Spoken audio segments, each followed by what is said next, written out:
Welcome to crash course. आज हमारे crash course series का लेक्चर नंबर 2 है, जिसमें हम डिस्कस करेंगे prefixes, scientific notation and scalars and vectors. तो हमने ये पढ़ रखा है कि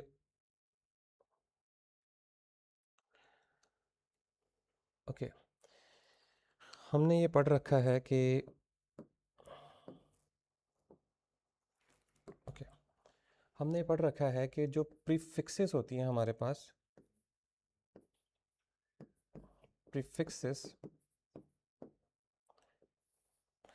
प्रीफिक्सेस जो हैं वो हमारे पास एक ऐसा मेथड है मेथड टू राइट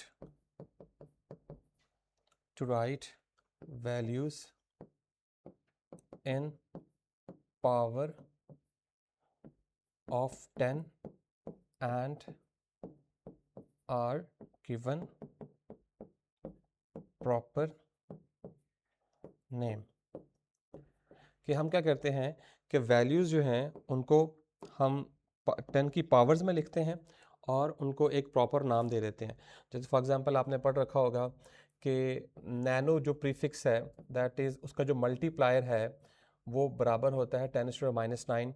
इसी तरह से हम किलो की पढ़ते हैं, किलो की प्रीफिक्स जो है 10⁻3। इस तरह हम माइक्रो की पढ़ते हैं 10⁻�6। इसी तरह हम मेगा की पढ़ते हैं 10⁻6। तो ये सारे ये सैम्बल्स हैं इनके, और ये इनके मल्टीप्लायर्स हैं। ठीक है, तो इन क्वांटिटीज़ को या इन पावर्स ऑफ टेंस को हम क्या कहते हैं? प्रीफिक्सेस कहते हैं। ओके, नेक्स्ट है हमारे पास scientific notation.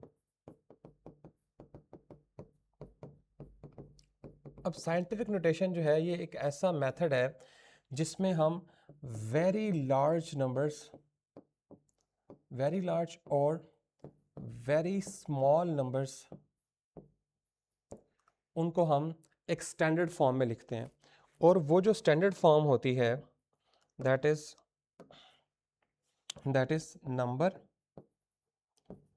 Number equals mantissa into 10 exponent. Mantissa जो है ये हमारे पास एक ऐसा नंबर होता है, ये होता नंबर ही है बेसिकली, जिसकी वैल्यू 1 से 9 के दरमियान होती है। तो इस तरह से जो है वो हम क्या करते हैं, बड़े बड़े नंबर्स को और स्मॉल नंबर्स को हम साइंटिफिक नोटेशन यानी कि इसको स्टैंडर्ड फॉर्म भी कहा जाता है, उसमें हम लिख लेते हैं। तो ये इसके लिखने का तरीकाकार है। और फिर जब हम साइंटिफिक नोटेशन में कन्वर्ट कर लेते हैं 10 की पावर जो एक्सपोनेंट जो हम लिखते हैं उसको फिर हम प्रीफिक्सेस में से भी, यहाँ पे मल्टीप्लायर या इसका जो प्रीफिक्सेस में से भी कोई नाम चूज़ कर सकते हैं अगर कोई सूट कर रहा है इसको। ओके, तो इसके बाद है हमारे पास, ये थोड़ी सी रिवीजन थी। ओके, इसके बाद जो हमारी बात है वो है vectors and scalars. Vectors and scalars vectors हमारे पास ऐसी क्वांटिटीज होती हैं जो सिर्फ और सिर्फ डायरेक्शन उनके पास होती है और मैग्नीट्यूड उनके पास होती है। मतलब कि अगर आपने वेक्टर को डिफाइन करना है तो आपको डायरेक्शन भी बतानी पड़ेगी और उसकी मैग्नीट्यूड भी बतानी पड़ेगी। और इसके साथ जो स्केलर्स हैं वो जो है वो उसकी सिर्फ और सिर्फ मैग्नीट्यूड होती है, यहाँ पे ए आएगा। ओके ओके, तो ये हमारा एक स्लाइड से इंट्रोडक्शन था कि वेक्टर्स एंड स्केलर्स क्या होते हैं। हमने प्रीफिक्सेस देखा कि ऐसा मैकेनिज्म है जिसमें हम जो नंबर्स हैं उनको 10 की पावर्स में लिख सकते हैं, और फिर वही जो पावर्स हैं वो आप साइंटिफिक नोटेशन में भी यूज़ कर सकते हैं, जिसमें साइंटिफिक नोटेशन क्या है कि आप बड़े बड़े नंबर्स और छोटे छोटे नंबर्स जो हैं उनको एक स्टैंडर्ड फॉर्म में लिख सकते हैं। वो हम आगे देखेंगे कैसे करते हैं। ओके, अब हम मूव करते हैं अपने पहले एमसीक्यूज़ की तरफ। तो पहला एमसीक्यूज़ है, which one of the following is a vector quantity. इनमें से वेक्टर क्वांटिटी क्या है? स्पीड जो है that is the magnitude of velocity. Magnitude of velocity. Mass जो है ये भी एक स्केलर क्वांटिटी है। डिस्प्लेसमेंट के पास डायरेक्शन होती है, और टाइम जो है ये भी एक स्केलर क्वांटिटी की कोई डायरेक्शन नहीं होती। तो हम डिस्प्लेसमेंट को यहाँ पर टिक करेंगे क्योंकि डिस्प्लेसमेंट जो है वो हमारे पास एक वेक्टर क्वांटिटी है।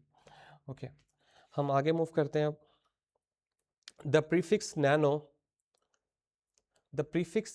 नैनो रिप्रेजेंट्स विच मल्टीप्लायर। मैंने जो आपको प्रीफिक्सेस की 10 की पावर्स जो बताई थी उनको मल्टीप्लायर कहा जाता है। तो नैनो जो है वो 10 रेस्ट पर -9 के इक्वल होता है। तो अगर हम यहाँ देखें तो ये 10 रेस्ट पर -9 जो है इसका करेक्ट आंसर है। Okay, a distance of 5000 metre can be written using prefixes. जी, आपके पास 5000 मीटर्स है, इसको आप किस तरह प्रीफिक्सेस में लिख सकते हैं? तो ये देखें 5000, ओके, 5000 में अगर हम देखें तो हमारा डेसिमल अगर कहीं नहीं है तो इसका मतलब है लास्ट पे है। तो हमने इसको मूव करवाना है पहले नॉन ज़ीरो डिजिट के बाद। तो 1 2 3 हम इसको यहाँ पे लेके आएंगे। जब इसको हम यहाँ पे लेके आएंगे तो 10 रेस्ट पर +3। तो ये 10 रेस्ट पर +3 जो है ये मीटर था। तो 10 रेस्ट पर 3 मीटर। तो ये 5 10 रेस्ट पर 3 किस प्रीफिक्स के इक्वल होता है? किलो के। तो मैं लिख सकता हूँ किलोमीटर। तो इसका सही ऑप्शन जो है दैट इज 5 किलोमीटर। ओके, आगे चलते हैं। In a scientific notation the number before the power of 10 the mantissa should be. अगर आपको याद है तो मैंने भी लिखा था कि नंबर जो होता है that is equals to mantissa. Mantissa कोई भी नंबर हो सकता है 1 से 9 के बीच और मल्टीप्लाई बाय 10 एक्सपोनेंट, मतलब 10 की पावर। तो मेंटिसा जो है उसकी वैल्यू क्या होनी चाहिए? Between 0 and 1, between 1 and 10, any integer negative numbers only. तो इसका सही ऑप्शन है बिटवीन 1 एंड 10। इससे भी बेहतर होता कि अगर यहाँ पे 9 लिखा होता, लेकिन चूंकि बिटवीन लिखा हुआ है तो ये ठीक है वैसे कि 10 से पीछे पीछे और 1 से आगे आगे जितने भी वैल्यूज़ हैं वो मेंटिसा हो सकती हैं। तो इसका सही ऑप्शन जो है वो बी है। Okay, which the quantities is completely described by magnitude only. कौन सी ऐसी क्वांटिटी है जिसको हम सिर्फ और सिर्फ मैग्नीट्यूड से डिफाइन कर सकते हैं? फोर्स वेक्टर है, हमें डायरेक्शन की जरूरत होती है, वेलोसिटी में भी डायरेक्शन की जरूरत होती है, एक्सेलरेशन में भी होती है, लेकिन टेम्परेचर एक स्केलर क्वांटिटी है। तो इसका सही ऑप्शन जो है वो डी है। ओके, आगे चलते हैं।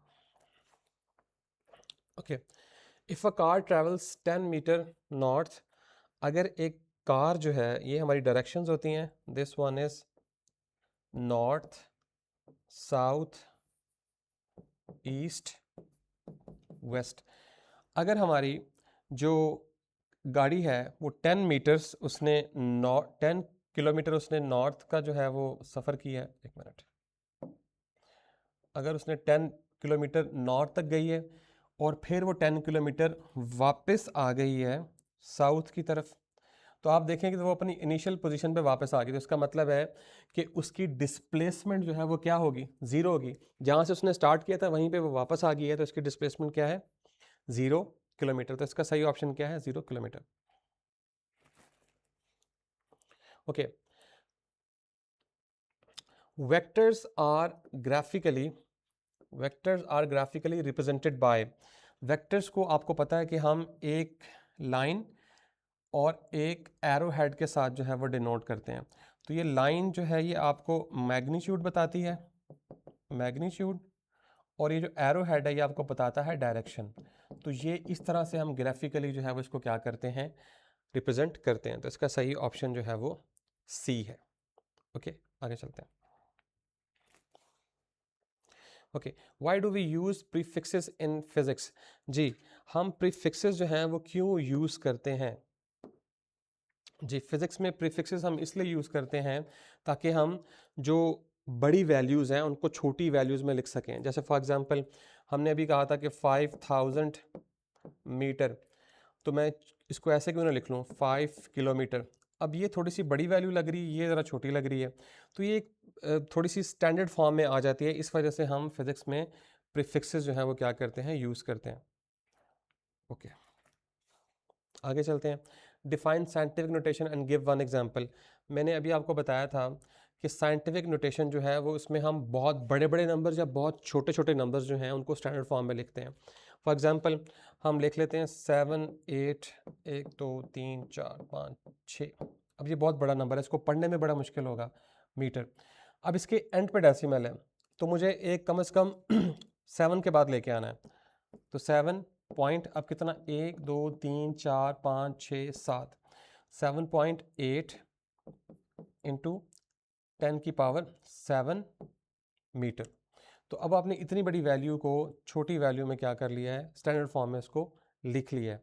ओके, इसी तरह से अगर आपके पास लिखा हो 0.000095, अब भी इसको पढ़ना मुश्किल है, तो हम क्या करेंगे, इस डेसिमल को यहाँ लेके जाएंगे।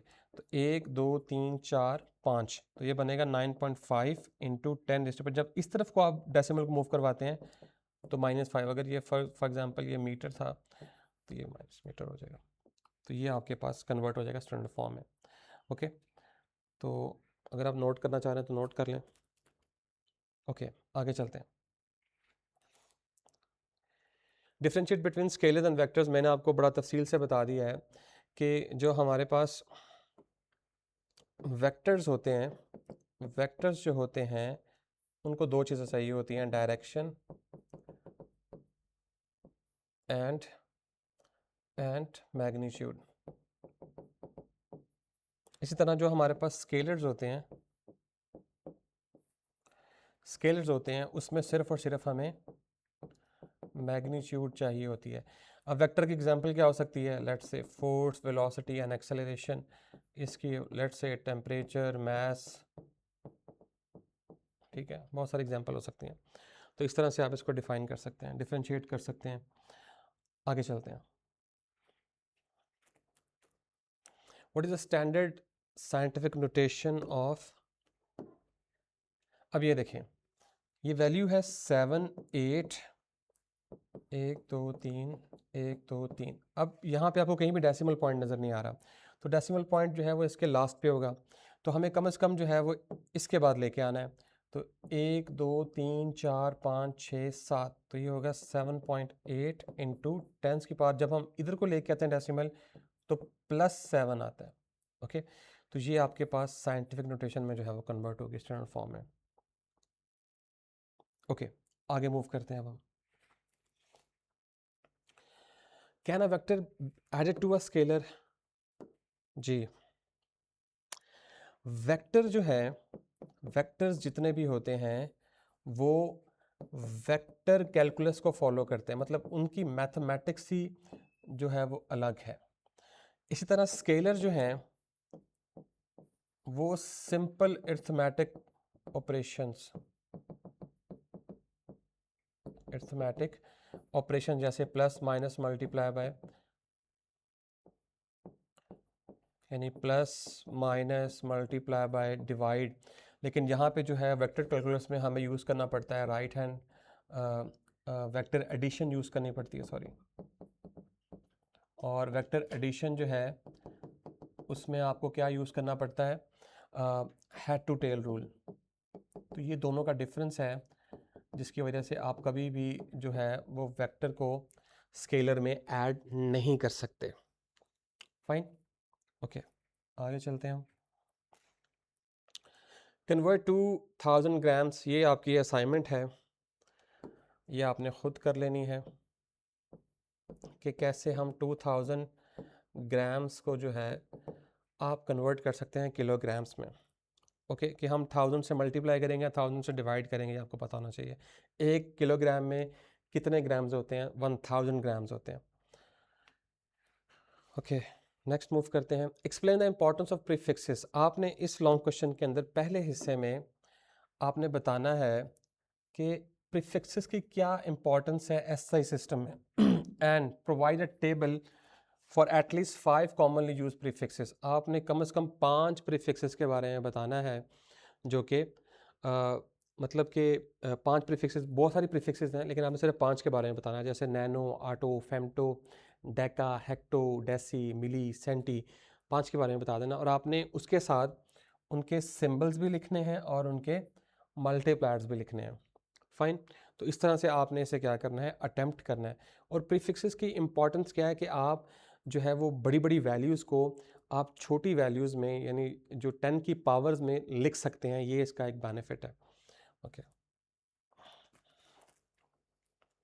Describe how vectors are represented graphically.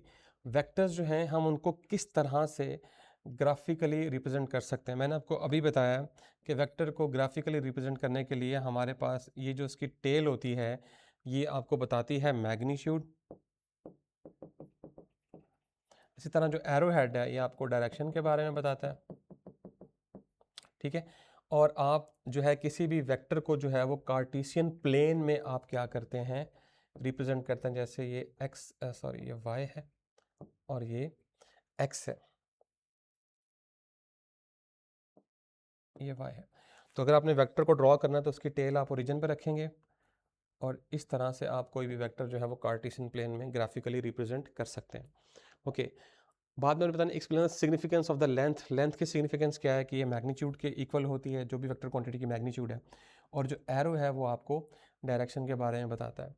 तो ये था आज का हमारा लेक्चर जिसमें हमने प्रीफिक्सेस, साइंटिफिक नोटेशन एंड हमने वेक्टर्स एंड स्केलर्स के बारे में बात की। तो यहाँ तक हमारा लेक्चर जो है वो कंक्लूड हो गया। अगर आपको कोई क्वेश्चन है तो आप पूछ सकते हैं। इसकी जो वर्कशीट है वो आपको मिल जाएगी, विद सोल्यूशन आपको प्रोवाइड कर दी जाएगी। तो आप इसकी प्रैक्टिस करें। So this is all from my side. This is Zainul Abidin signing off.